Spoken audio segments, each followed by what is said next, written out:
Caroline Fontaine-Ruby et sa copine ont eu la peur de leur vie vendredi dernier vers 23h20, alors qu'en rentrant à la maison, leur voiture a été percutée par un véhicule de la Sûreté du Québec.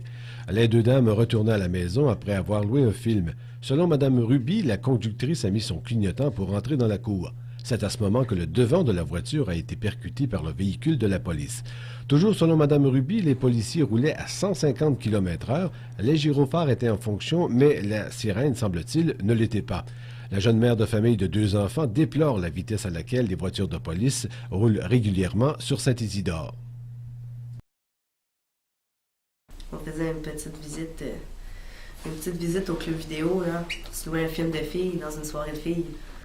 Okay. Incident banal, mais qui aurait pu me coûter la vie. C'est vraiment, dans le fond, c'est ce que je trouve, là, c'est que la vitesse est excessive. On est à Saint-Lin, OK? Je sais pas s'il y avait un call, s'il y en avait un.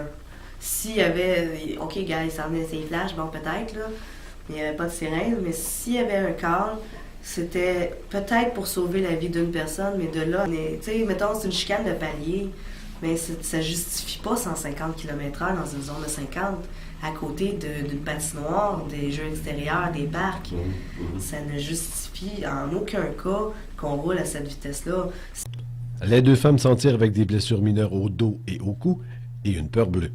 De son côté, la Sûreté du Québec déplore l'accident et ses conséquences. Le directeur du service, le capitaine Michel Lapointe, précise que la patrouille se dirigeait vers un appel pour une personne inconsciente. Quant à savoir si les policiers roulaient à 150 km/h, comme le soutient la victime, le capitaine Lapointe n'a rien confirmé ou infirmé. Un enquêteur de collision de niveau 2 a été mandaté pour connaître les circonstances et les causes exactes de cet accident. Ici Jean Joubert, pour l'Express Montcalm.